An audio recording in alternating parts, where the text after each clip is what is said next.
audience. Okay.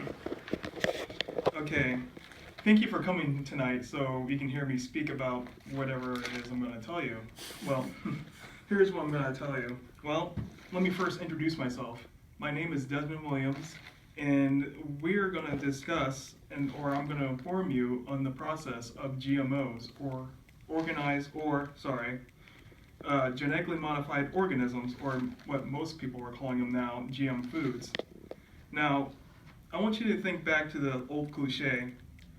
Most people nowadays think of the old saying, "We are what we eat," but no one is asking themselves, what are we exactly eating?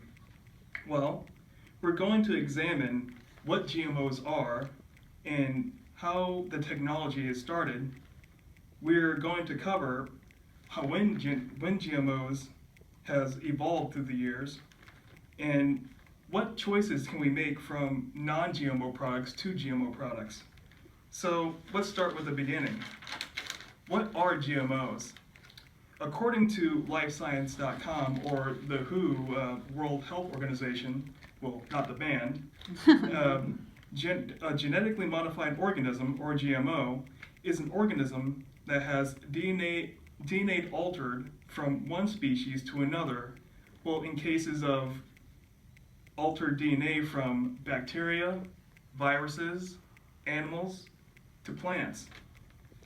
Now, this is all called transgenic organisms.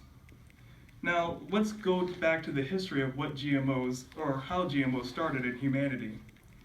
Well, according to GMOanswers.com, GMOs actually, people started genetically modifying organisms over 10,000 years ago. Now, how that happened was humans began domesticating using selective breeding process techniques. Fast forward to the 1700s, farmers and scientists had begun crossbreeding plants within the species. Fast forward again to the 1940s and 1950s, that breeders and researchers have sought out additional techniques or means to introduce genetic variations into the plant gene pool.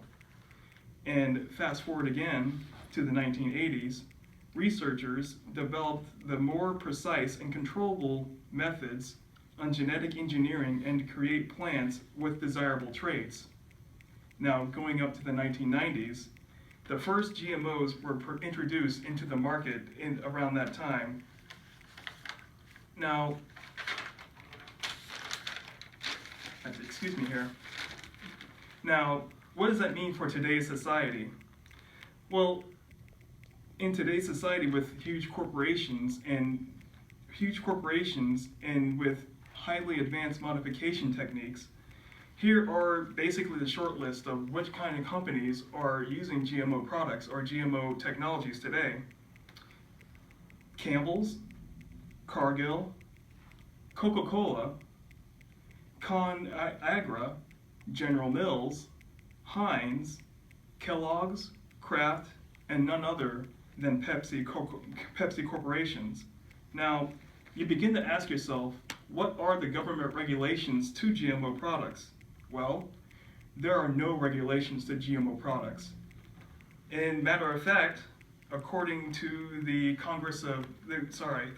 according to the Library of Congress, however, there have been proposals of federal legislation of the Genetically Engineered Food Rights to Know Act, which would mandate labeling GMO products on packages and food ingredients that contain GMO ingredients. That has been introduced at the last several Congresses, but that process has never entered the chambers, the Chambers Committee stage. At the state level, in 2012, California made an initiative mandating labeling of GMO products and foods.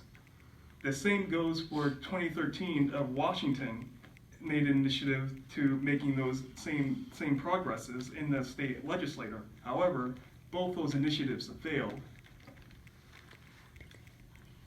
Well, so what are the pros and cons to GMOs?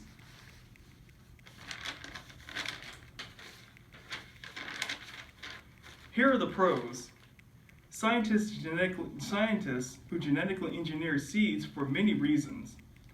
Reduction of insects, tolerance to pesticides, tolerance to heat, cold, and drought, and crop yields. Now, on the other hand, what are the cons? All the cons point to are major diseases like allergies. According to the Center of Disease Control and Prevention, or the CDC, food allergies in children under the age of 18 have increased from 3.4 between 1997 to 1999 to 5.1%. Between 2009 and 2011. However, the Food and Agriculture Organization of the United Nations, or FAO, and the World Health Organization have since established protocols for GM foods to be processed and to be regularly tested. But according to the Mayo Clinic, none of the GMO products that currently are in the market cause such diseases. So, on the other hand, we're safe, but we don't know what's in the product that we're eating. Now, here's another con, just for food for thought, pun intended. Antibiotics are also basically in these products as well, but they've been tested to make sure that this doesn't affect the general population. Now you have to ask yourself, where are the foods that we can find that don't contain GMO products? Well, if you decide to avoid GM products, they are basically introduced to the USDA, called USDA Certified Organics. These certified organics actually have to be labeled to a certain aspect where organic foods, known as grown and handled without GMO products. So that is the good news. So, all in all, now we know what GMOs are, when the process has started in humanity.